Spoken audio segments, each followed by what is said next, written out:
पितरोभ्यो नमः। आस्थावान सज्जनों, 16 दिनों से आप अपने पितरों को याद कर रहे थे, उनका आमंत्रण किया, श्राद्ध किया, आप लोगों ने जल दिया और अमावस्या आ गई प्रतिपदा से लेकर के। और ये अमावस्या जो है पितृमोक्ष अमावस्या कही जाती है, पितृ विसर्जन अमावस्या।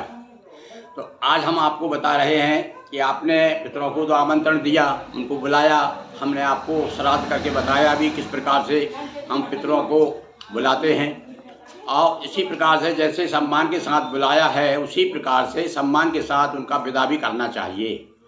तो यदि आपने, जैसा ही हमने बताया था कि चौक पवित्र करके स्थान को चौक पूर करके और आटे से उनके चरण चिन्ह बनाए जाते हैं। जैसे हमने बताया था आपको कि माता पिता दोनों का हमने एक साथ श्राद्ध किया था, उनका आमंत्रण किया था। अब उनको विदा करना है तो क्या केवल इसमें आपको क्या करना है कि पहले जब हमने आमंत्रण किया था तब उनके जो पंजे हैं, इस प्रकार से पाँव के पंजे होते हैं, उनका भीतर की ओर रखा था, देहरी की तरफ चरण चिन्ह बनाए थे। अब उनके चरण चिन्ह बाहर की ओर बन जाएंगे, उल्टे बनाएंगे, मतलब आपके जो है अगले पंजे जो हैं, पंजे दरवाजे की ओर रहेंगे, बाहर दरवाजे की ओर जाते हैं। इस प्रकार से आपने यदि अपने माता पिता के अलग अलग श्राद्ध करी हैं तो भी आप आज के दिन दोनों के चरण चिन्ह बना करके और उसी प्रकार से जैसे हमने पूजा का विधान बताया था, पकवान बनाएंगे। विशेष रूप से खीर पूरी बहुत ज़रूरी है। थोड़ा उड़द का कुछ बना सकें सामग्री तो वो भी अच्छी चीज़ है। और साथ साथ में थोड़े जो दीपक जलाएं उसका मुंह दक्षिण की ओर रखें और उसमें थोड़े से आप तिल डाल दें।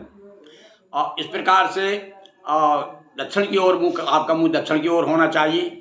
और उनको विदा करते समय इसी प्रकार से जैसे कि हमने आपको श्राद्ध में बताया कि किस प्रकार से 5 पत्ते ले लीजिए, गिलकी के या उसके तुरैया के।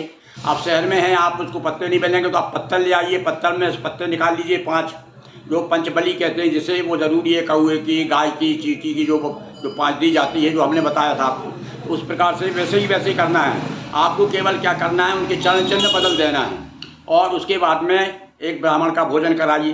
अब क्यों ज़रूरी भाई, जब अपने दिन से कर रहे हैं, तर्पण भी किया हमने, श्राद्ध भी किया माता पिता का, तो ये विशेष रूप से जो अमावस्या का श्राद्ध है, एक ज्ञात अज्ञात, जैसे हमारे दादा परदादा और भी अन्य हमारे जो पूर्वज हैं उनका हमको तिथि याद नहीं, तो ज्ञात अज्ञात सबके नाम का हो जाता है। इसलिए कम से कम आप आज इस दिन संक्षिप्त करिएगा, एक ब्राह्मण को बुला लीजिए और ब्राह्मण का भोजन कराइए। वो ब्राह्मण को भी एक दिन पहले निमंत्रण दीजिए, एक सात्विक ब्राह्मण हो, विद्वान ब्राह्मण हो, उसको बुला करके और उसको बड़े प्रेम के साथ, जैसा कि हमने बताया कि उसका मुँह दक्षिण की ओर होना चाहिए ब्राह्मण का, और क्या क्या जो नियम सब बताए हमने, वो पहले क्या आपने देखा ही हमारा। पर इस बार आपको क्या करना है, विशेष रूप से आज के अमावस्या को पीपल की पूजन जरूर करें आप। तो दोपहर को थोड़ा सा लोटा ले लीजिए, उसमें थोड़ा जल रखिए और जल में जल भर करके, नर्मदा जी का हो, गंगा जी का हो, पवित्र नदियों का हो, और नहीं तो ताज़े जल लीजिए और उसमें थोड़ी सी तिल में डालिए, तिल डालना बहुत जरूरी है। और जा करके आप अपने पीपल को दक्षिण की ओर मुँह करके खड़े होंगे पीपल पे। दोपहर को जब आप ब्राह्मणों को भोजन कराएं उसके पहले की बात है, जब आप जो हवन करें, थोड़ी सी जैसे बताया था, थोड़ी होम भी छोड़ते हैं अपन, और होम भी छोड़ें वही उसी प्रकार छोड़ना, जैसे तर्पण करते हैं अपन उसी प्रकार से जब आप होम 3 बार होम देंगे और होम देने के बाद इसी प्रकार से जल भी इसी प्रकार से 3 बार घुमाएंगे। वो सब मैंने विधि बता दी, वैसे ही करना है आपको। पर इस दिन केवल विशेष रूप से क्या करना है कि एक दीपक आपको शाम को अपना जहाँ जो जल का स्थान है, एक दीपक वहाँ रखिएगा, उसका मुंह भी दक्षिण की ओर होगा। एक दीपक दरवाजे पर रखिए और एक दीपक पीपल पर शाम को रखिएगा।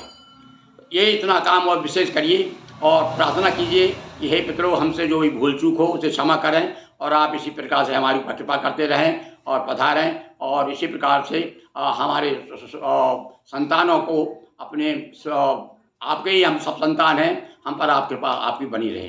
तो बस इस प्रकार से आपको बता दिया मैंने कि आपको क्या करना है। विशेष रूप से वैसे ही वैसा ही करना है। केवल आटे का जो चरण चिन्ह बनाएंगे उनका मुंह हो जाएगा दरवाजे की तरफ, और ये एक तरह से विदाई, भाई हम विदाई कर रहे हैं। और ज़रूर जहाँ तक हो आप कोशिश करिए कि अमावस के दिन भी आप एक ब्राह्मण का भोजन कराएं।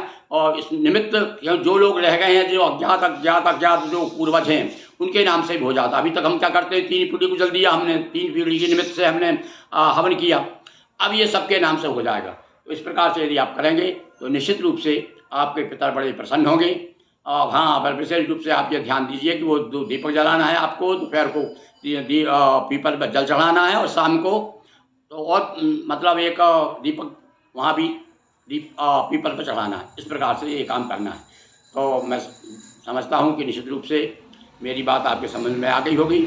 और जो भी कुछ भी आपको विधि में थोड़ा सा ध्यान नहीं रहा हो या भूल गए हो, तो आप हमारा वीडियो जो इसके पहले हमने दिया कि किस प्रकार से श्राद्ध करें, हमने प्रैक्टिकल करके बताया, प्रयोग करके हमने घर में जो हुआ वैसे ही बताया, उसे आप देख सकते हैं। बहुत बहुत धन्यवाद।